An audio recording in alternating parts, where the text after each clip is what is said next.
We're also live on YouTube, myjoyonline.com, Facebook, on X, and all of our social media handles. Be a part of this conversation, which is also streaming live. You can send in your comments and messages as well, and we'll let the world know about it. But we're excited about Climate Talks because today we gather at the heart of Jamestown to look at one of the most pressing issues confronting the current times that we live in, climate change as we know it, and what it truly means for the future of our country. Well, Ghana has made some bold steps in terms of its nationally determined contributions towards climate change by setting an ambitious target when it comes to cutting emissions, building resilience, and also transforming our economy through sustainable development by the year 2030.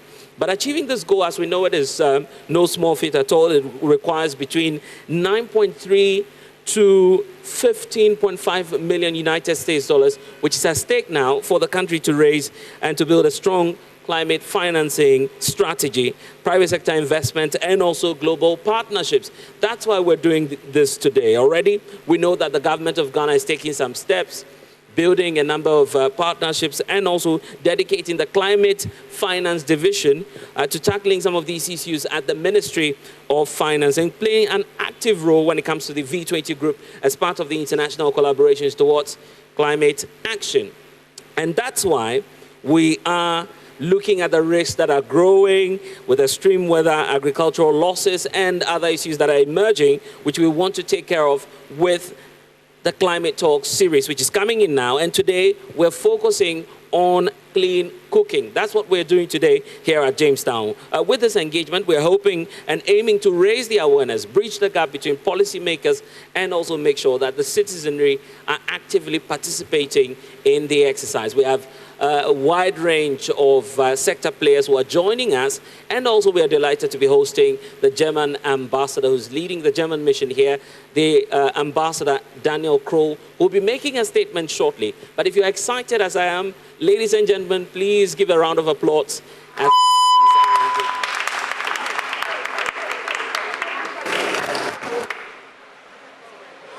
So grateful indeed that you are all with me this morning here at the Freeman Methodist Church Hall, where we are bringing you the Climate Talk series. It's the first in our series, but today we have our conversation in twofold, and we'll be getting into it because broadly we're talking about clean cooking. But first off, we need to assess the health impacts, look at issues relating to biomass cooking and what the implications are.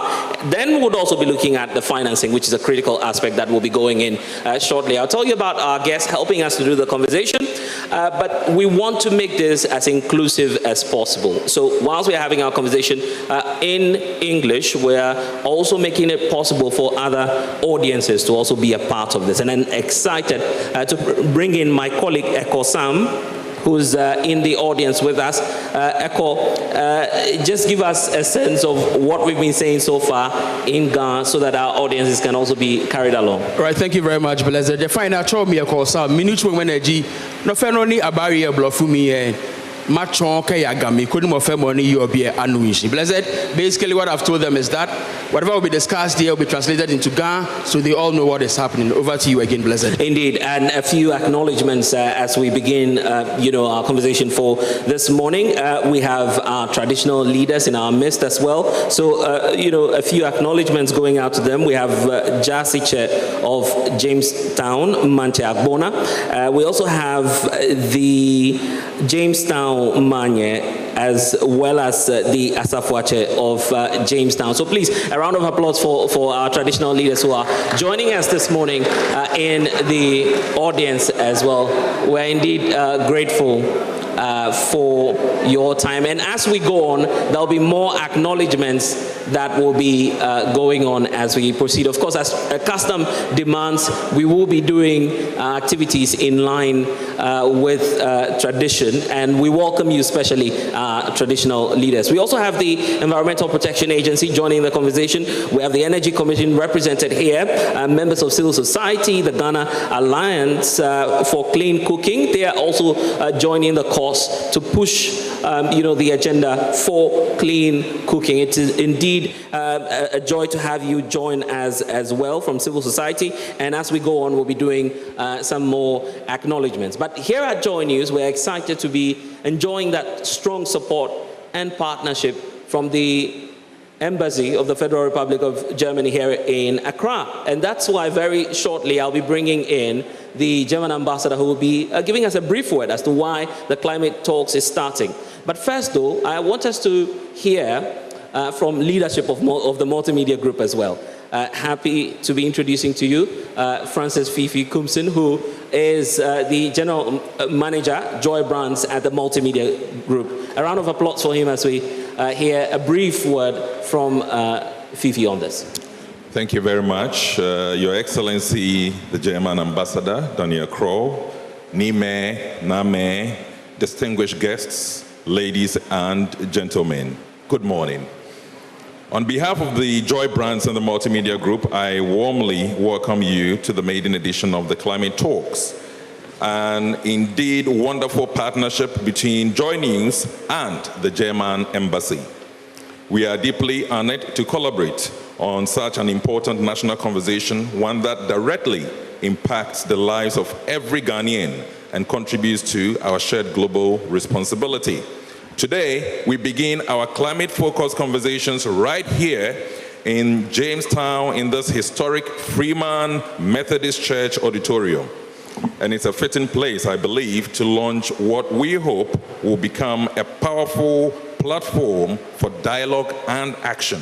Our focus today is on clean cooking, a theme that may seem simple, but in truth lies at the heart of Ghana's green transition.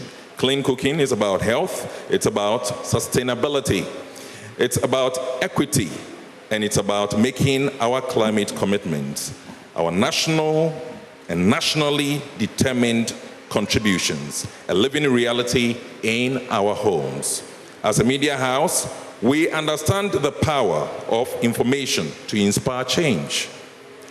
That is why Joy News is not only here to report, but to engage, to change, and to challenge, and to inspire innovations.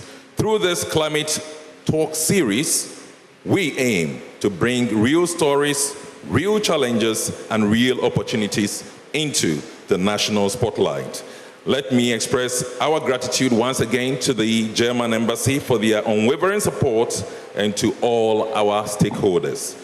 Together, let's ignite change, one conversation, one solution, one community at a time. Thank you very much.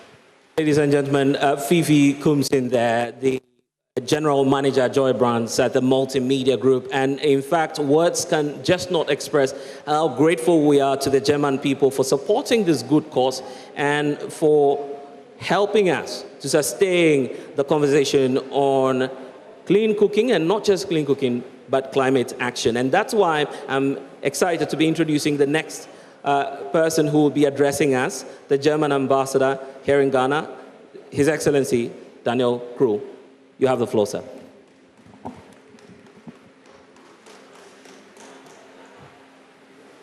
Yes, a very, very good morning to all viewers and listeners out there in Ghana. We are very excited.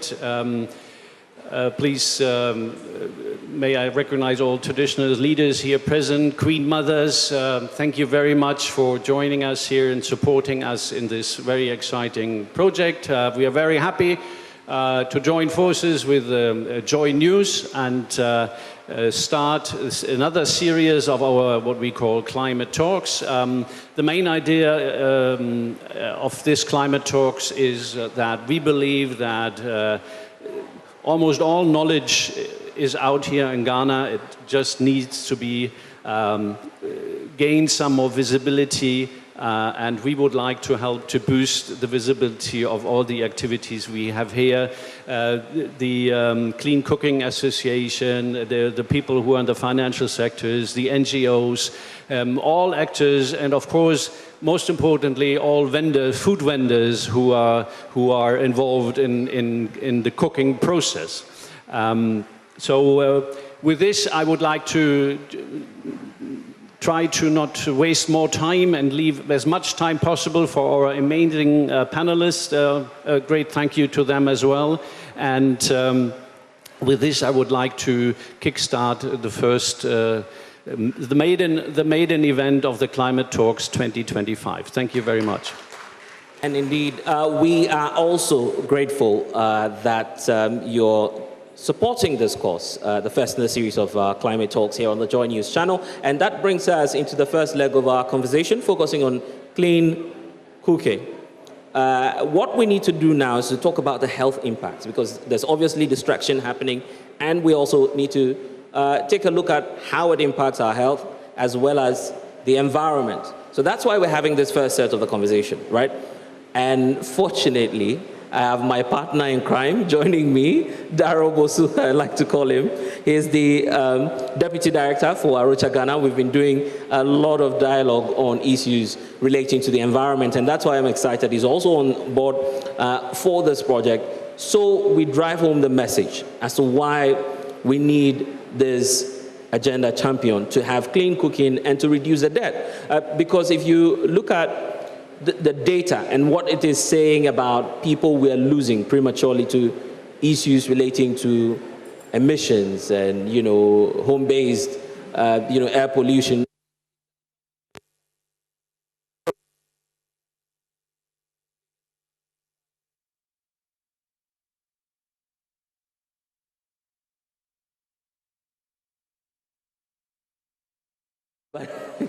Yes, this time around, we want to look at this because, yes, the data is out, but many are not able to tell the extent to which charcoal, firewood, is contributing to massive loss of our forests. And possibly, while we're looking at the distraction, I'm sure that you have some proposals on the remedial measures. So what's the extent of the challenge, and how do we look at the solution then? Thank you very much, Blessed. And I must say I'm very happy to be here. We've been doing some work on regenerating our landscapes to continue to provide sustainable biomass fuel for communities and also for our cities. But I think that today's talk about clean cooking, for me, is very, very important, because if you look at the fact that close to about 70% of Ghana's households depend on either charcoal or firewood for energy in terms of cooking, then we are not only looking at an energy challenge, we're also looking at an issue of environment and also an issue of health. And when I say about 70%, that's roughly, it's estimated about 26 million Ghanaians. That is, for me, very, very, very serious. 26 million. 26 million Ghanaians. So charcoal and firewood. And this you see when you travel across the country, apart from the urban centers where you see a few people who are able to afford LPGs and others who might have electric cookers and all of that. Majority depend on firewood and charcoal. And even there's also the other aspect where charcoal actually comes from also those areas that are even least endowed, now supplying the urban centers with a lot of charcoal. And you see the tracks.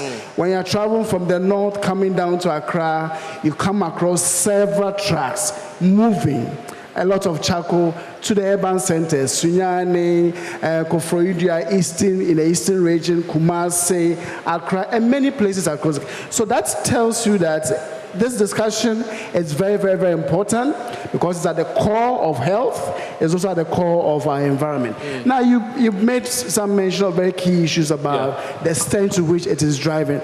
Now, Ghana is considered to have one of the highest rates of deforestation, about 2% on an annual basis. Right. And if you look at the numbers, of charcoal that is being taken out of the environment, or wood, that's about 14.9 million tons of wood being taken out of the environment.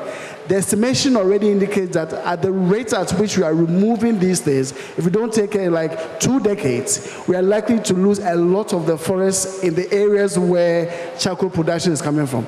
And if you look at the density of charcoal production now across the country, you have areas like the Kintampo areas, the Atebubu, mostly the semi-arid regions. So the dry regions where we need to build more adaptation capacity, the dry regions where we need to build mitigation opportunities so that we can release or reduce emissions. These are the areas where our charcoal is coming from. So it tells you that there's more damage and more risks to almost all the fragile ecosystems in this country, because they are now the sources of our firewood, which is feeding our cities and urban centers. Yeah, and I like to call this the silent killer, right? Because very often we're focused on other forms of distraction to the environment, and yet just the dependence on firewood and charcoal is creating such a massive loss of our forest cover. No, I agree with you. I mean, if you look at the country, you have the issues of the high forest zone, which has to do with Galamsey and all of that. We'll talk about it. But if you go to the north, there's actually a seeming deadly issue or risk springing up because of the firewood issues. And these are issues that has been on the banner for a long time. But I guess now, because the new government has come in and they are paying more attention to Galamsey, we've not had the opportunity to really put the issues of charcoal and firewood on the table. But if you go to the north, there are chiefs, there are private investors, and even charcoal producers talking on a day-to-day basis, looking at how to really increase production. Because the evidence shows that because our population is going to increase by 19%, there's going to be more demand for charcoal. Even though Ghana has a future target to actually reduce the use of charcoal by 2050 and ensure that every Ghanaian by 50% has access to, say, improved stoves or clean stoves, there is still going to be a significant increase in the use of charcoal because of the population increases across the country. So it is really a problem. Yeah. And if you just sit in Accra and just pay attention to Galamsey, you might miss out on what is happening in these very fragile ecosystems up north. Beyond Kumasi, the transition area, Kintampo, Bupe areas, go to the Savannah region, the Damango areas like these are very hot spots for charcoal production. And then you go to the Upper East and also parts of the Atebubu area. So it is really on a high in terms of increasing in terms of the production of charcoal and removal of natural forest to enable us to do that. So it's really a big environmental issue that we have not paid critical attention to. And generally, we should all be accepting the fact that if the last tree dies, the last man dies. But if you are not convinced by now, perhaps watching us at home or being in the audience now, we're about to demonstrate to you how that is impacting on our health, right? Even through the pollution that is happening. So, Bright, just feed us in on that because, well, you've seen so many cases, but tell us about the direct impact, you know, of the use of these, the firewood, charcoal, on our health as well, because it's a silent killer as I was talking about. I will not refer to it as a silent killer. Yeah. I will not refer to it as a silent killer. Why? Because from death from household air pollution accounts for about 2.5 million deaths. And it is more than the deaths of diseases from HIV, malaria combined. Thank you. Yes, so I was saying that greetings from Pediatric Society of Ghana, and good morning to all of us once again. Now, I don't call it a silent killer. Why? Because it is known that deaths from household air pollution, from which unclean cooking is part, accounts for 2.5 million deaths every year. What that means is that if you combine deaths from known diseases like malaria, HIV, AIDS, and then tuberculosis, household air pollution accounts for more deaths. And WHO estimates that in Ghana alone, 16,000 premature deaths are due to household air pollution, for which unclean cooking is one of the major culprits. And the effects are damning. It spares no one. Children and women are most vulnerable. Even for a mother who is carrying a child in the womb, that child is not spared. When that mother inhales that smoke from the charcoal or the wood used for cleaning, it affects the unborn child. That child's lung doesn't develop well. that child's brain is not developing well. And there is literature to suggest that about 52% of congenital malformations may be linked to unclean cooking. So it is not just about a silent killer, it is real, and we are experiencing it. And what's more touching about what you're telling us now has got to do with the vulnerable society, right? I'm talking about women and children. These are people who may not even be able to afford treatment, right? Tell us about how that is for children. I mean, they have caretakers, they have people who are already looking for enhanced livelihood opportunities. So there's a crisis at hand, isn't it? Tell us about what the case is for women and children. All right, so let's just try and break this down. So for a fetus that is growing in a mother's womb, that fetus is exposed to smoke. What that smoke is doing is that whilst that fetus is growing in the mother's womb, that fetus is not going to grow appropriately. This fetus is going to come out compromised, and literature suggests that when babies are born, some of them may actually come with low birth weights. So their weights, they don't attain the weights that is efficient or good for them. Some babies are also born as stillbirths, so they come with no signs of life. And then if you are able to survive this tortures or this very difficult period, you may end up with lifelong diseases, including allergies, asthma, and even childhood pneumonia, which is one of the top killers of under fives. So this is, it's not just about, yes, I agree with the environmental degradation bits and all, but health-wise, it is very alarming, and it's something that we all need to take up. And Darrow, it's not as though we do not know what to do as a people. It's simple, right? Protect the environment. More greeneries across the country. But it's been a difficulty achieving that, right? Because you've been at the forefront championing the cause, but it's not been working as it should. What ways, practically, can we scale up the conservation effort? Well, when it comes to clean cooking, and let me take it from there, I think what is important with this discussion is that we need to look at new strategies and technologies and innovation and trying to bring in those clean fuels. And clean fuels can start with using some things like the waste-to-energy fuels, like the briquettes that we've been using, that can really come to compete and replace the firewood and the charcoal.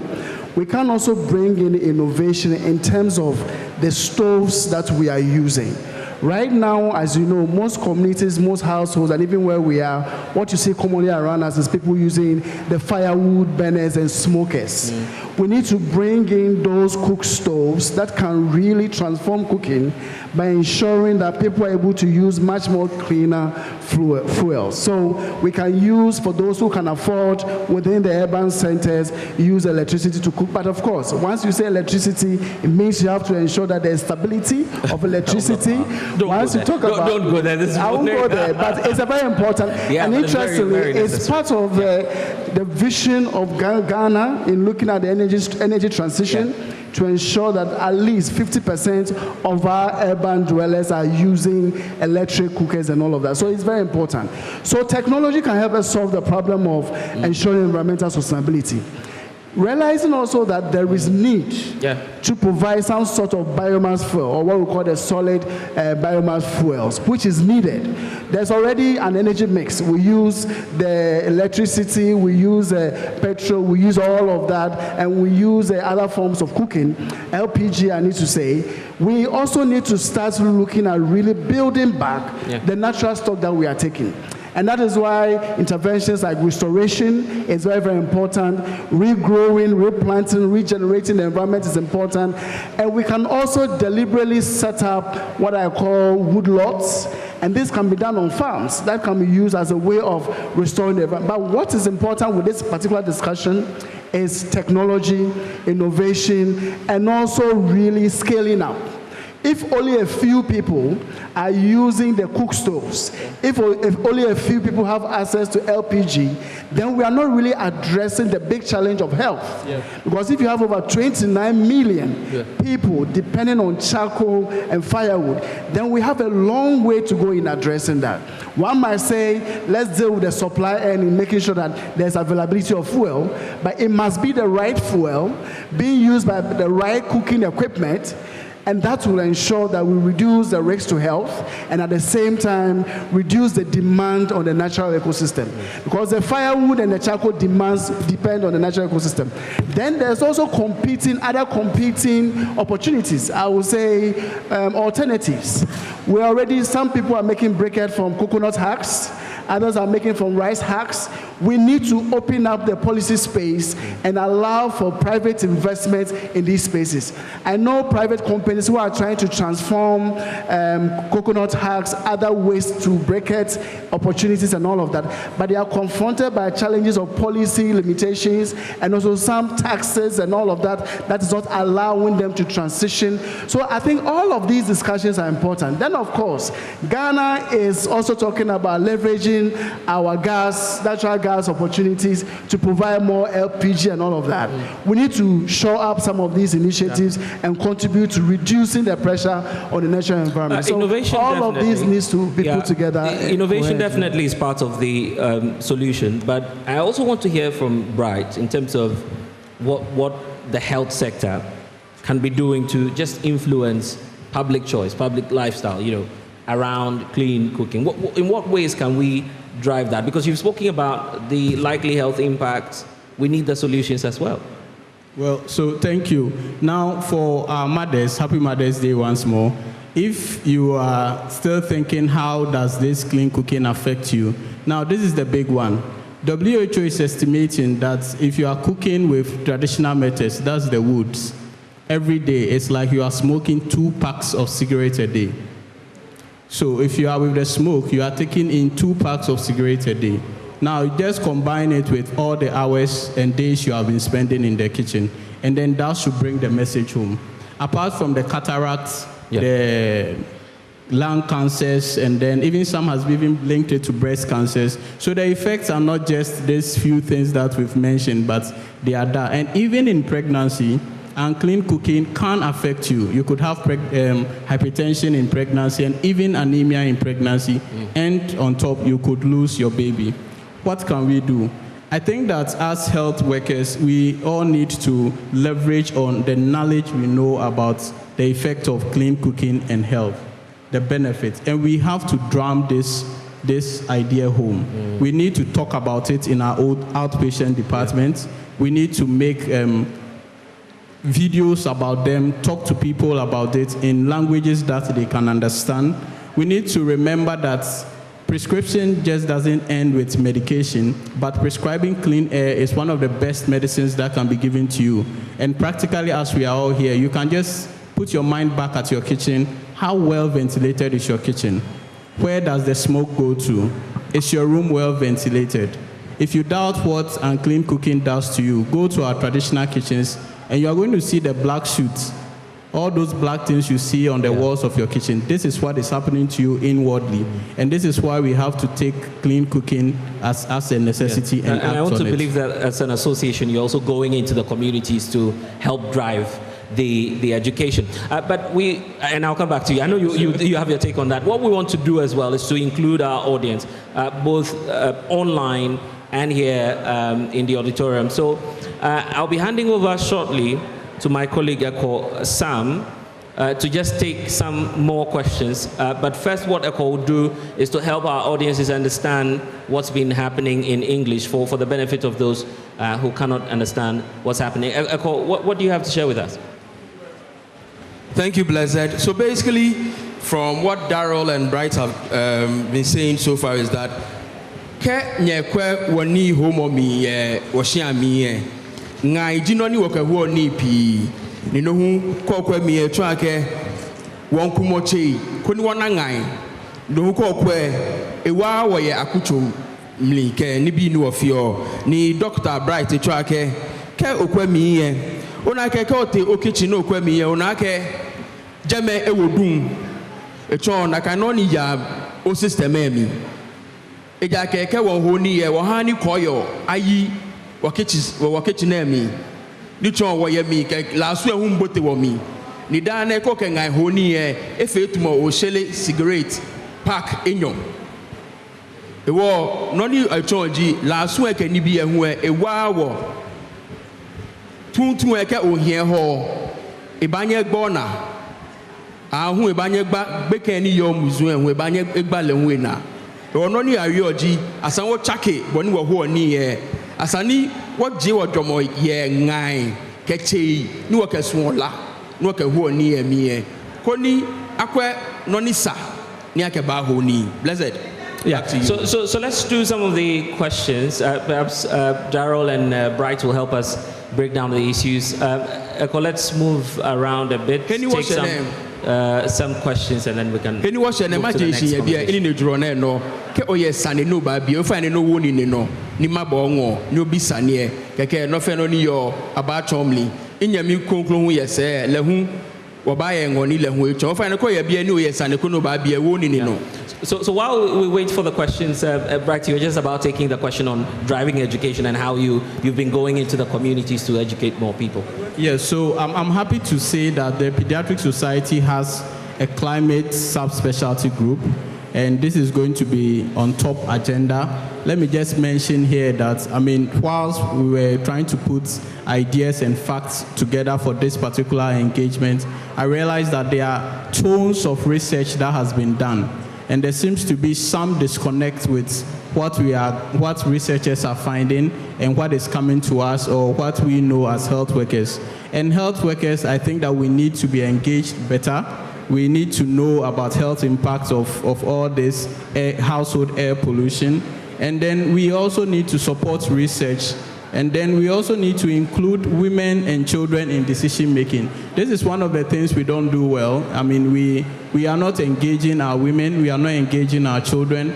After the research is done, who do we publicize the research to? Who knows about all these researches that have been done in Ghana? So it is important that we involve our women and children in the conversation. Grateful.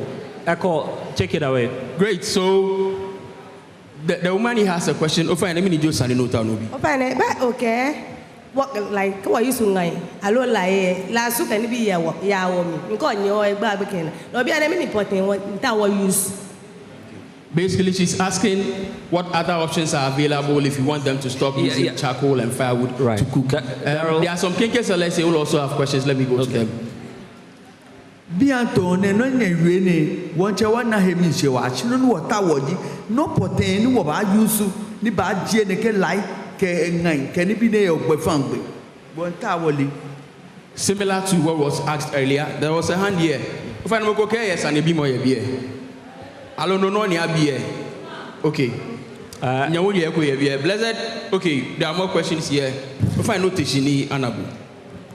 Oh, fine, many but the memory about gas. Oh, fine, no keke or use gas. Etamo or shell is galating. Oh, fine. So she's making a point alluding to the earlier one on the use of charcoal and how it's similar to smoking. Okay, for the sake of time, for the sake of time, we'll just take the last two and then we can wrap up this conversation. Yes. Ofanemi is based on the community. Well, like our fishing community, there are a lot of fishmongers around and fish smokers. We use charcoal and the firewood. It's not good for our health. And I use gas, cash and lower. Nungo as compared to ngai and firewood, gas jalawa. Thank you. Blessed, she is alluding to the cost-benefit analysis of using gas as compared to charcoal, saying that the gas is more expensive to use than when you resort to using charcoal and then firewood. Okay, let's take that quickly, then we can wrap up. Darrell, you want to look at the alternatives and then, yes. No, I just want to say that these are very legitimate concerns coming from our mothers who are always using firewood and charcoal. And the problem is not their fault, because, I mean, as a developing country, we are going through a pathway where we are gradually trying to transition. And like has been said, indeed, firewood and charcoal is very cheap compared to LPG.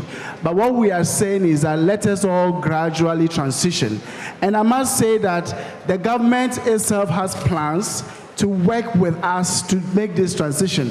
So I think it's just a matter of we as a state, the government, trying to scale up some of these initiatives. Because as has been said, if you are really prioritizing the health risk associated with using charcoal and firewood, then we'll make this a very important issue. It becomes a right, an action that the state must take to help households, for example, to transition. And I'm sure we can use some subsidized initiatives of having Japa stoves and all of that on the market, supporting companies that are able. And I'm sure when we come to that aspect, indeed, where we engage private because sector, that's opening but up, I think that our mothers should know that it is not their fault, but anytime the information opportunity comes to transition with some loan facilities or grant facilities, or even when they are giving out some of these stores for free, they should avail themselves and take advantage of the opportunity so that all of us can transition gradually. And Daryl, I was just going to say that's opening us up to the next phase of the conversation that we'll be having, turning clean cooking commitments into action. That's a crucial aspect of the conversation, you know. But Bright, you have a take on, I believe there was a question on the smoke, right? Yes. Well, so just to take off from where you ended, now you can look at the cost-benefit analysis. Going to hospitals, getting laboratory tests, getting medications, and then dealing with chronic illnesses, you cannot compare that with good health. So we should look at that, and then definitely we can advise ourselves.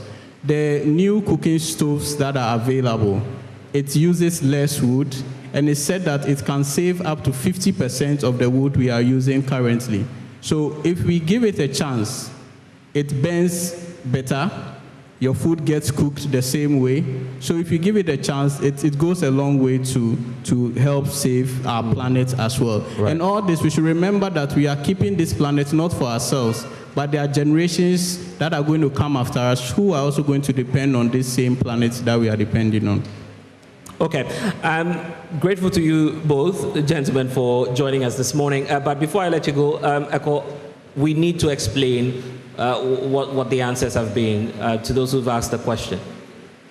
Okay, you find that only and what lady, Biane, or my here, lo, the women each one here. I met Tashi, I met Dren, ni HNO, I make no new banyo fee, Koni, what you were here, yeah. Ngai ke laimo munu ke swolahi wo no baba ni doctor hu ka ke asanu wala ke jena ni wo yo wo hin shike ha wo hepe si wo hin shike ha ba mani baba ye wo se e wo ke wo fe no ko mene asanu odwen no wo se sani fa ne ba ne fanya no nshi aha. Grateful to my colleague Eko Sam, and if you are indeed happy about the education provided by these two individuals, please a round of applause for them. We understand that because of cultural concerns, for now we just have to acknowledge in a different way because of the ban on noise making, I believe. Apologies for that. But what we'll do is to take a few more questions, then we can close this chapter and move into the aspect of turning clean cooking commitments into action. I believe there are a few more questions, I understand. Right here in front, too, we have one. Yes. Okay, I'm just going to be here. Nyefane samani washa la sueni ha ne chaki okala e woke oba yusu ngaye aloga se wonye woke sha lo ya ni lo afefo. So her concern is that it's the charcoal or the smoke from the firewood that gives the fish we eat the color that you see. Hello. Ofa mi to ma bia keshi na ke wokpa gas use mu. What me ngai use mu. What me pie wo beg scan work about fill gas. Wo te wo ba fete.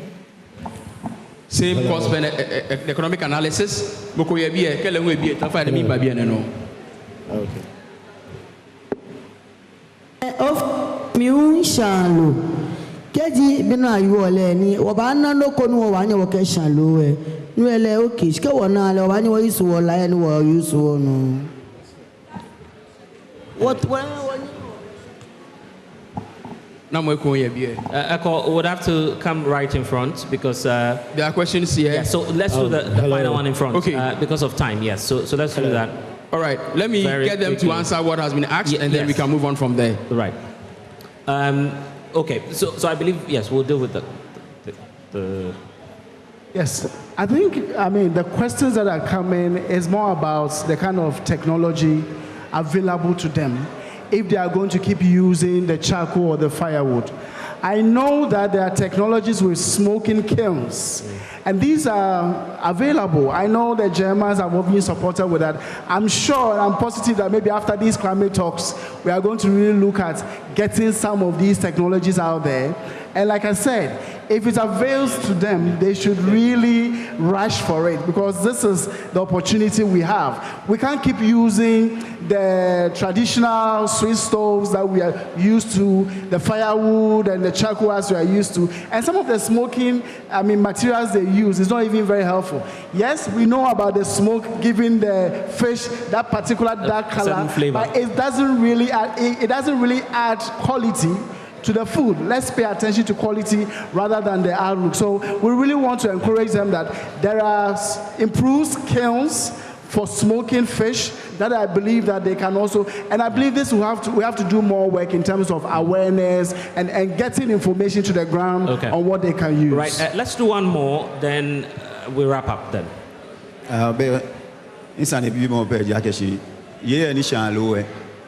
Boni lowe ba fe na ko ba market mi ni ba na amena ke shi boni ameke laye shan e han lowe fi o fo ni me na mismo do e ba hian ke a educate man bi wa ni ke ji a check system ni ata different way ni wata oni a use na ke shan lowe ko ni me ni ba hele hu amenu shian ke shi o je na ke shi be wo wanyami me echake amenutu mo yen shi beni jele mi she no hani amehu amechake keboti ame use gas alone no kenshan. All right. Your education is an educate man be wa ana me like lion na keshan lo e ba gomochu na no wo e ba hia keshi I use gas alone ke ko ni ke amo ameshan lo ke tie ko nbo ka ka keshi mi sumo ne ke lo e mi sumo ene. Briefly, yes. Briefly, it's a traditional authority, and he says that the charcoal gives flavor and gives a certain outlook. And so the patrons have to be educated, so you know that the system has changed. No more charcoal, no more firewood, and so this is what you get. Right, you want to give us the final comments, then I'll also hear from Daryl, and then we can go. All right, so I want to say that clean cooking is not just an energy and environmental issue. It's actually a children and women health crisis. We should think about it that way, and we should demand that there should be immediate and effective and sustained attention. Right. It shouldn't just be a one-day project. Grateful. And then we as Pediatric Society of Ghana are committed to engage all stakeholders so that we can lead this charge, so that we can have healthy cooking now. Yeah. Thank you. That's the action we want to see from societies such as yours. And Daryl, the fight continues, isn't it? Yes, I just want to say that we need to see clean cooking not as a luxury, but actually as a right of every citizen. Also, because if we're able to deal with it, then we are going to be able to address women and children exposure to health risks from using unclean cooking equipment and also fuel. So we need to prioritize this as an important issue in this country. Indeed, and that's why we're grateful that you're all joining this conversation, the first in a series of our climate talks. A round of applause for these two gentlemen, Daryl Boso, Deputy Director, Arocha Ghana, and also to Dr. Richard Bright Donyo of the Ghana Pediatric Association. Thank you for joining us. We're moving into the next set of our conversation. But what will happen now is that we'll take a little break. But before then, Echo will do the explanation, and then we'll move into the next phase of our conversation. So, while you do the translation, then we prepare the next set of our guests who will be helping us with the discussion. Sanigba ni chano fa nye na atwi mi na ke mo fe mo ye sanini ibabi ye fe nye na atwi ka chake gbe me aba gbe koni ko ye saniko no ba bi ni obi fe fa na nya ha wo twa wo de fi o. And we're grateful to these two gentlemen doing the first set of the conversation for us. If you're watching us at home, wherever you are, feel free to be a part of our climate talks. It's the series. But we're coming to you live from Jamestown, and we are the Freeman Methodist Church, where we're doing all of these insightful conversations on clean cooking. You want to be a part of it online, you can send your comments, contributions. We'll definitely take that feedback into account. We're enjoying a great deal of support from the Embassy of the Federal Republic of Germany here in Accra, and we're fortunate to have the ambassador as well leading the team to join us here in this journey that we're about to start. A great partnership, of course, to push that agenda for climate action. If you're at home, you need to be a part of this. When we get back, we now to move into the aspect of commitment and action and financing all that we've been talking about. How do we get that done? We'll tell you about it shortly, but we'll be back after this break. Stay with us.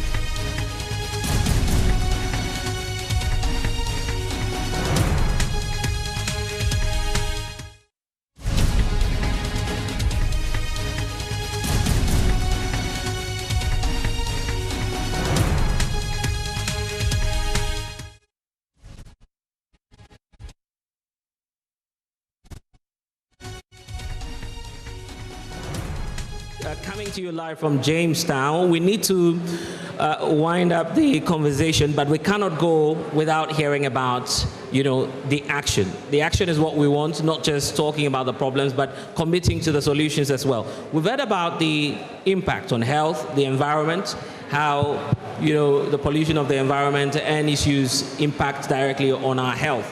But beyond that, how do we drive change and how do we turn clean cooking commitments into action? And that's why I'm happy to be having two gentlemen and a lady also joining us in this conversation. Sarah Nadede Agbe is the chairperson of the Ghana Alliance for Clean Cooking. Grateful, Sarah, that you're doing this, and of course, kudos to your team as well for championing clean cooking. Lovan Owusu Techi is director for ICES, one of the institutes driving change in the environment space, and Kwabena Owusu Safo is a portfolio manager at Green Wangara Ventures, because we need private action as well. So let me even start off with you, Kwabena, because the investment into the space is very necessary. How do we get necessary capital, private partnerships that will drive clean cooking? Thank you, Blessed. So nice to see everybody here. It's great that we've all seen the importance of clean cooking and climate action. So I think an important aspect of this is, as investors, we need to be comfortable with the ventures that we engage in. Right, and one thing that we see is the challenges that is in the sector. We see that it's a growing sector. However, the pace that is growing should be a lot faster. It's a bit underdeveloped. And I think that's something that is attributed to fragmented supply chains and infrastructure, as in terms of accessibility, just trying to get, let's say, LPG towards rural areas, and not just getting it there, but also making sure that it's efficient, right? So that people are able to actually use it. Another thing is the climate adaptation barriers. Daryl spoke about it earlier on. Yeah. As in, there's the high initial costs, and then something that we look at as VCs as, we tend to look at high growth and high returns. But then if you look at most ventures when you come to clean cooking, yes, the impact is quite high, but the margins are quite low. And that's where some of the risk comes in. So blending and then ensuring that some of these gaps are covered, that brings comfort and it brings investors more involved and also it whets their appetite towards these sort of But Sarah, you are in the civil society space. How can we leverage these finance mechanisms, to tackle some of the concerns, for instance, that Kwabena is talking about? All right, thank you very much.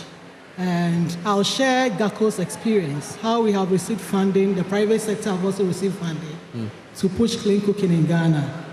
But before that, I'm from this area, so let me greet my Nime and Ame. Nime and Ame find a minyan manye. I told me now they know my wega. Keke we bluff for you. All right. I would also like to thank the German embassy for bringing this program to the local level.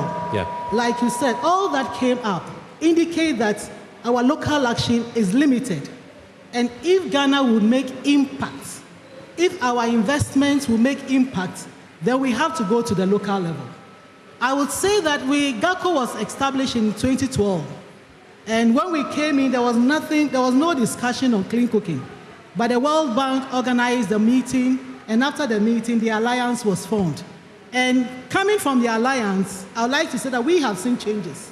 Because when we came, biomass usage was around 85 to 90%. But gradually it is dropping. So I wouldn't like us to clap so much for ourselves, but I also want to indicate that as a country, we are taking baby steps towards clean cooking. Noni, okay. Oh no, it's Noni UAG. Noni ma wafe noko. Alliance ni kechuonya cho Ghana Alliance for Clean Cooking. Was start 2012. Nini was start 2012 and akebie wo use on ngai ke laimo. Nakebie LPG po ayusi LPG chon. Sheko kwe biane LPG use mo e bahin fio. LPG use mo e bahin to motete 1%.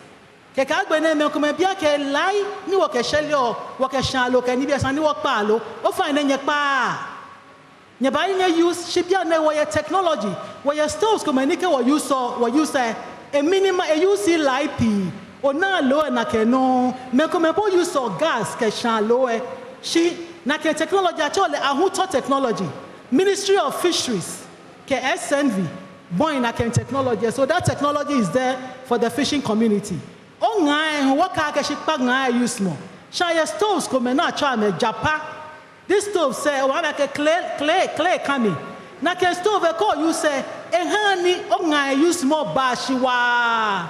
Nika bale many men who use latte ke who oni aye technology no ba use no na can smoke echon. We believe she immediately when you work pa no ni wo use no what technology but na can use. She the ultimate G at the end of the day sani wo fe will move towards gas ke electricity. All right.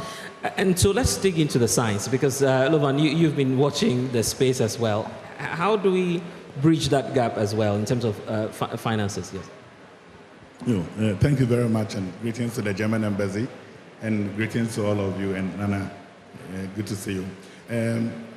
Bridging the gap, there are key challenges of which financing needs to take place. And I've also been in the private sector. I produce cook stoves too, and I'm developing a number of people who are producing cook stoves. So I kind of understand the challenges that entrepreneurs face in accessing financing and being able to also bring cook stoves to the grassroots level. One is incentivizing product manufacturing. Yeah. Mm-hmm. The issue is that if you take your cook stove business to a bank, no finance, they won't give you money. But currently, there are incubation hubs that are providing grants and patient capital to groom entrepreneurs to be able to scale up. Yeah. And mostly they provide the financial gap to a lot of entrepreneurs who are actually coming up. I know the Ghana Climate Innovation Center, the German GIZ project with German embassy and stuff. These are initiatives that are really helping a lot of companies. So I see that there is a need for patient long-term capital for entrepreneurs to be able to move through this in this space. And if that is available, then most entrepreneurs will be able to scale up the production. I like the aspect of patience. But briefly, because of time, in 30 seconds, deal with the aspect about, the buyer. It's not just about the production aspect when it comes to the chain. How about that aspect as well? That was what I was about the to next, go into. yes. Yeah, so it is supply and demand. Yes. Mostly the very efficient cook stoves, the end users do not have the capacity to buy. As I'm speaking now, we have signed an MOU with a microfinance company who is providing some kind of patient financing for end users to be able to provide cleaner cook stoves to them. I see. So there is a save-to-own business model. There are a number of, if we're able to encourage saving schemes among the local communities, because the cost of credit is high, then they could afford.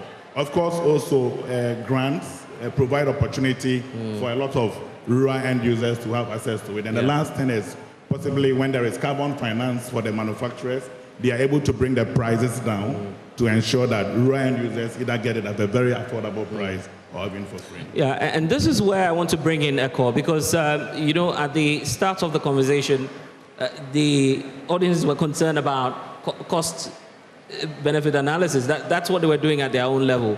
So since you're talking about the entire chain, it will be interesting to hear from them and also take some more questions so we can wrap up for today. Echo, what more questions do we have then?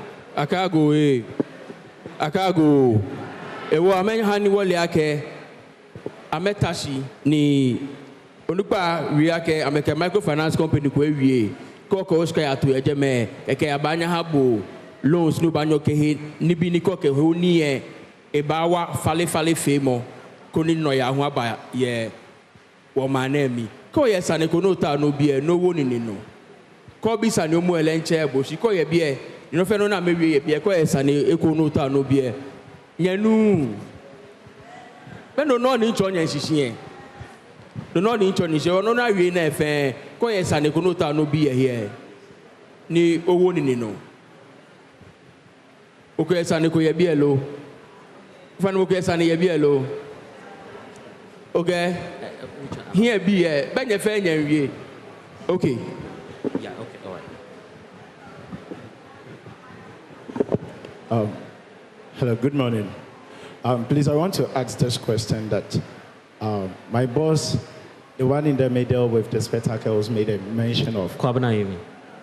He made mention of impacting Ghana through this thing. So I wanted to ask that if, for instance, we are initiating something or doing something for the nation, why not we start from our communities first before thinking of the whole nation? Because you hitting your community, I think, is rather better than thinking of the nation first. Because when you have problems in your community and it is not being solved, you can never think of the country as a whole. Right. Thank Okay. you. Thank you. Well, because of time, we have to abridge this section. And what we'll do is, I like the community bit. Kwabena, I'll come to you so you deal with that. But I believe now you have a little intervention. Probably you want to do that immediately for us. Okay, what I want to say is that we are talking about investment into the sector. Yeah. And mainly, when investors will come in when you have a policy and you have a strategy. For all this while, Ghana has never had a clean cooking policy and a strategy. But now we have one underway. There is a policy draft and there is also a strategy. And we are even going ahead to do an investment prospectus for us to know as a country how much it will cost if we really have to push money into the clean cooking. And if you want to do that briefly in Ghana for the benefit of the audience. Okay, briefly, yes. So finally, about clean cooking. When you use technology in your clean, she doesn't invest about ma about what policy law, allow plan ni kebe banya kwemine habu na kenshika. So many years na Ghana wa best policy ni wa best strategy ya clean cooking. She be ni you on Ministry of Energy can stakeholders ga kofitai what develop policy strategy wa Ghana. They were here wa ya ke policy ke strategy by in place can investors ba ambakwe na ba na kenshika ni Grateful. And Kwabena, you want to deal with the community solution then, that aspect. Yes, Because so- he says, let's start the change from our community. Yes, I think my sister answered it perfectly. So, to the gentleman, so I think a strong public and private partnership is needed. I see the government already has a lot of initiatives that are picking up, that they are promoting. But things like climate is in our behavior, right? Behavioral changes, capacity building, just like what we are doing here today, just opening people's mind of some of the risks and some of the benefits, right? So by having those partnerships, as private, we are able to share the risks as well as also have governments chip in, have accountability to drive some of these initiatives and promote these policies so that it's an enabling environment for everybody to be able to use things like LPG and restraint from firewood and charcoal. Already there's 53% of Ghanaians are still using traditional methods. Yeah. And with these policies, this can help drive the initiatives to promote clean cooking. Change is all we want. I'll give the last word to you, Luvan, because you want to do a bit of the cost-benefit analysis as well and tackle some of the questions that came through. Yeah, thank you very much. So, I don't know whether I should take you three so that people can understand. Okay, well, maybe, let me see. later on it will be translated, yes. If you shift from using the traditional cook stove to an improved, more efficient cook stove, you save money. Because initially, if you were buying charcoal at, let's say, 10 cedi to cook one food, now with the Japan and other improved technologies, you'll be buying about 4 cedis to cook food at the same time. So 6 cedis is saved that can be used to do other things. Secondly, if you shift from that traditional stove to an improved cook stove, there is a health education, and environmental benefits that comes with it. On health, there's no smoke in the smoking area, so you are able to work in a more convenient, and then the reduction in deaths, as we all know. An environment, less trees are cut. So especially if you stop using charcoal altogether and use other improved fuels, and there are a number of improved fuel stoves that are also being exhibited outside. Right. So when you finish this section, you could go outside and look at the new technologies that have come in place. You can use ethanol, you can use LPG, you can use different pellet stoves and others. So the benefit of using improved cook stove is enormous, because if you stop using the traditional one and you start using a more efficient one, there is a lot of benefits that come to you as you... Luvan, I'm grateful. And this is where change is starting from, Climate Talks Ghana. And we are grateful to the German Embassy here in Accra for supporting this initiative in partnership with the Multimedia Group. Indeed, it has been an insightful moment, listening to, varied views and also expertise in the aspect of clean cooking. What I'll do is that, Eko, just wrap up briefly for us by doing the translation, and then I believe we'll be heading home by now. Akagoe. Your finding men and noni wakaseji. Asani wachake wadamo. Keje lasu alone lai kenganu ke ho ni ni eja ke wakpana kani bi efe mo. Noni jonshiji ebawa wodenche. Ebani wona hewale. Noni chanoji Shikani square wakaho ni asani waje pie bia na ke wo je ne kegbene no wa use pi na kan ni anu le ake asani wona ke no fe no fi mene je wo hewo wo fe ke agbeme ni ba hie wo se ni ameba be mo fe mo enu yin fe mo ni fe wo fe ku me ye na mi lo blessed.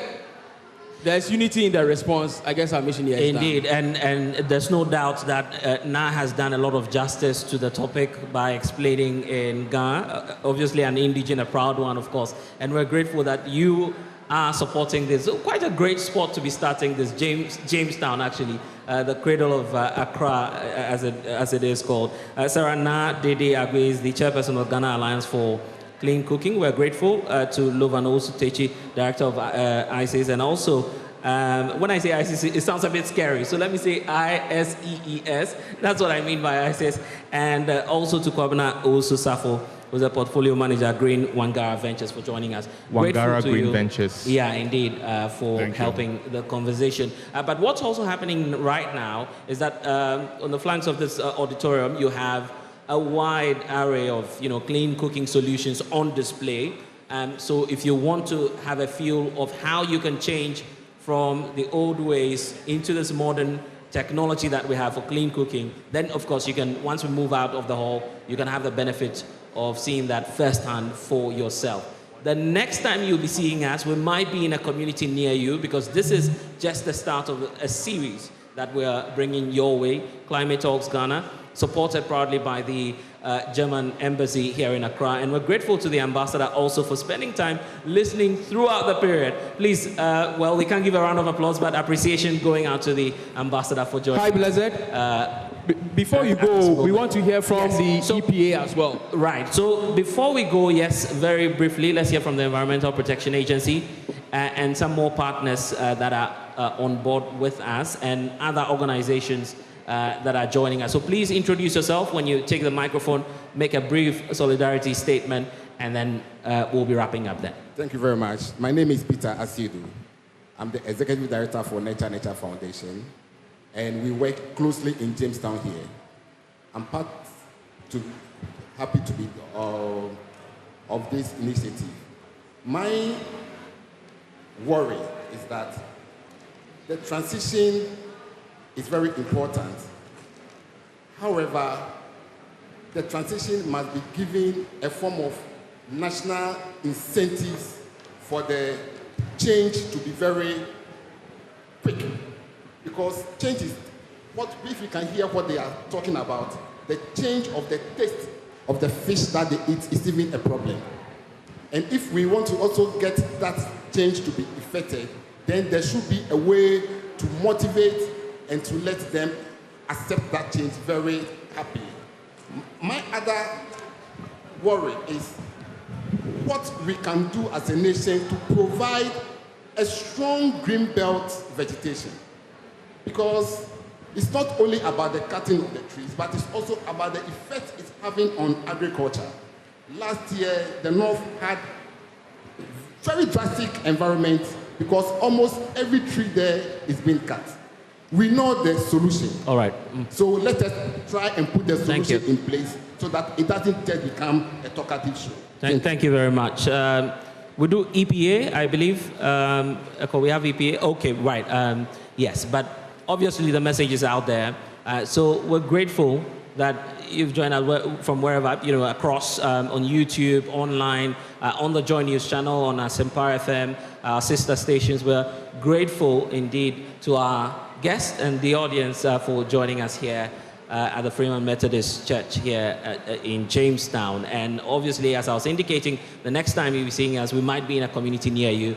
This is just the beginning of a series of conversations that we'll be bringing to you, throwing a spotlight on climate action. My name is Blessed Sugam, and I'm grateful that you were able to join us through the power of technology online and on the Joy News channel, and also here in the auditorium. And ultimately, the thanks will go to the German ambassador and his team for making this possible. We'll see you again. Bye-bye for now.